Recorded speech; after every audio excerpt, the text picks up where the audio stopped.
ಈ ಥರ ಹಾಕೊಂಡು ತಿಂತಾ ಇದ್ರೆ ಕಾಂಬಿನೇಷನ್ ಮಾತ್ರ ಸಕ್ಕತ್ತಾಗಿರುತ್ತೆ. ಈಗ ಒಂದು ಬೌಲ್ ತಗೊಂಡು ಒಂದು ಚಿಕ್ಕ ನಿಂಬೆಹಣ್ಣು ಗಾತ್ರದಷ್ಟು ಹುಣಸೆಹಣ್ಣನ್ನು ಹಾಕ್ಕೊತಿದ್ದೀನಿ. ಅದಾದ ನಂತರ ಒಂದೇ ಒಂದು ಟೊಮೆಟೊ ಹಾಕ್ಕೊಂಡು ನೆನೆಸ್ಕೊತಾ ಇದ್ದೀನಿ.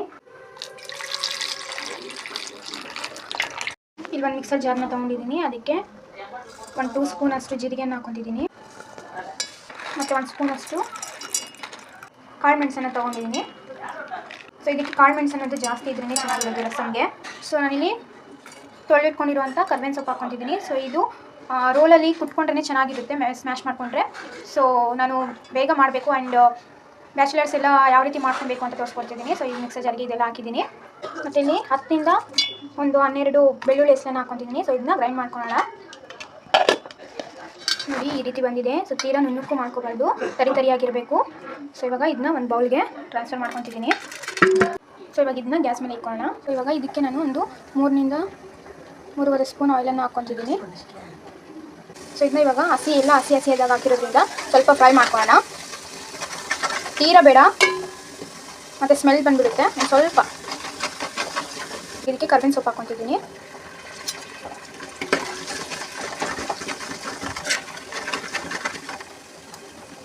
ಕೊತ್ತಂಬರಿ ಕಟ್ ಮಾಡ್ಕೊಂಡಿದ್ದೀನಿ, ಸ್ವಲ್ಪ ತೊಗೊತಿದ್ದೀನಿ ಇದರಲ್ಲಿ.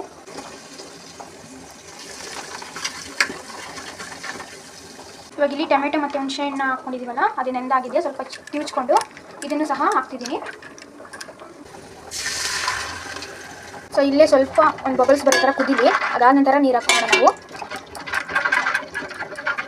ನೋಡಿ ಇಲ್ಲಿ ಬಬಲ್ಸ್ ಬರೋಕ್ಕೆ ಸ್ಟಾರ್ಟ್ ಆಗಿದೆ. ಇವಾಗ ಈ ಒಂದು ಮಿಕ್ಸರ್ ಜಾರ್ನಲ್ಲೇ ನಾನು ನೀರು ಹಾಕ್ಕೊತಿದ್ದೀನಿ. ಅದು ಸ್ವಲ್ಪ ಇದ್ದಿದ್ದೆಲ್ಲ ಬರುತ್ತೆ ಅಂತ. ಸೊ ನಮಗೆ ಎಷ್ಟು ಬೇಕೋ ಅಷ್ಟು ನೀರು ಹಾಕ್ಕೊಳ್ಳಿ. ಯಾಕಪ್ಪ ಅಂದರೆ ಒಬ್ಬೊಬ್ರು ತಲೆವಾಗಿ ತಿಂತಾರೆ, ಒಬ್ಬರು ಸ್ವಲ್ಪ ಗಟ್ಟಿಯಾಗಿ ತಿಂತಾರೆ. ಸೂಪ್ ಥರ ಕುಡಿಬೇಕು ಅಂದರೆ ಸ್ವಲ್ಪ ನೀರು ಜಾಸ್ತಿ ಹಾಕ್ಕೊಳ್ಳಿ. ಇಲ್ಲ ರೈಸ್ಗೆ ಏನಾದರೂ ತಿನ್ನಬೇಕು ಅಂದರೆ ಸ್ವಲ್ಪ ಮೀಡಿಯಮಾಗಿ ಹಾಕ್ಕೊಳ್ಳಿ. ಸೊ ನನಗೆ ಸಾಂಬಾರು ಮಾಡೋಕ್ಕೆ ಬರಲ್ಲ ಮತ್ತು ಕುಕ್ ಮಾಡೋಕ್ಕೆ ಬರಲ್ಲ ಅನ್ನೋರೆಲ್ಲ ಈ ಒಂದು ಸಿಂಪಲ್ಲಾಗಿ ರಸಮ್ ಮಾಡಿಕೊಂಡು ರೈಸ್ ಇಟ್ಕೊಂಡು ತಿಂದರೆ ಸಕ್ಕತ್ತಾಗಿರುತ್ತೆ ಕಾಂಬಿನೇಷನ್ ಮಾತ್ರ. ಸೊ ತುಂಬ ಕುದಿಸೋದು ಬೇಡ, ಒಂದು ಕುದಿಗೆ ನಾವು ಗ್ಯಾಸ್ನ ಆಫ್ ಮಾಡಿಬಿಟ್ಟು ತಿನ್ನೋದಷ್ಟೇ ರೆಡಿ. ಸೊ ಇದು ಕುದೀಲಿ. ಇವಾಗ ಇಲ್ಲಿ ಒಂದು ಅರ್ಧ ಸ್ಪೂನಷ್ಟು ಅರಿಶಿನ ಹಾಕ್ಕೊತಿದ್ದೀನಿ.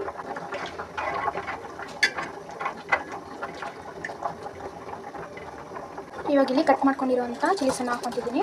ಸೊ ಇವಾಗ ಹಾಕೋದ್ರಿಂದ ಕರೆಕ್ಟಾಗಿ ಖಾರ ಅನ್ನೋ ಸರಿ ಹೋಗುತ್ತೆ. ಯಾಕಂದರೆ ಕಾಳು ಮೆಣಸು ಹಾಕಿರೋದ್ರಿಂದ ಇಲ್ಲ ಖಾರ ಜಾಸ್ತಿ ಬಂದುಬಿಡುತ್ತೆ, ಕಾಳು ಮೆಣಸು ಜಾಸ್ತಿ ಹಾಕಿರೋದ್ರಿಂದ. ಇವಾಗ ರುಚಿಗೆ ತಕ್ಕಷ್ಟು ಉಪ್ಪನ್ನು ಹಾಕ್ಕೊತಿದ್ದೀನಿ. ಆಮೇಲೆ ಸ್ವಲ್ಪ ಕೊತ್ತಂಬರಿ ಸೊಪ್ಪು ಇಕ್ಕಿದ್ವಲ್ಲ, ಅದು ಇವಾಗ ಹಾಕ್ಕೊತಿದ್ದೀನಿ. ಇವಾಗ ಒಂದು ಸಲ ಮಿಕ್ಸ್ ಮಾಡ್ಕೊಂಡ್ಬಿಟ್ಟು ಗ್ಯಾಸ್ ಆಫ್ ಮಾಡೋಣ. ಸೊ ನಮ್ಮ ಮನೆಯೆಲ್ಲ ಘಮ ಘಮ ಘಮ ಅಂತ ಸ್ಮೆಲ್ ಬರ್ತಿದೆ. ಸೊ ನೋಡಿ ಎಷ್ಟು ಚೆನ್ನಾಗಿ ಕಲರ್ ಆಗಿದೆ. ಸೊ ಇವಾಗ ಗ್ಯಾಸ್ನ ಆಫ್ ಮಾಡಿಬಿಟ್ಟು ಟೇಸ್ಟ್ ಮಾಡೋದೊಂದೇ ಬಾಕಿ. ಸೊ ಬನ್ನಿ ಟೇಸ್ಟ್ ಮಾಡೋಣ. ಯಾರೋ ನಾ ಯಾರೋ ಕನಸಲ್ಲಿ ಯಾರೂ ಇರದಾಗ ನನ್ನವನ ಮನಸ್ಸಲ್ಲಿ ನನಗೆ ಬೇಕಿತ್ತು ಜಾಗ. ಹೃದಯ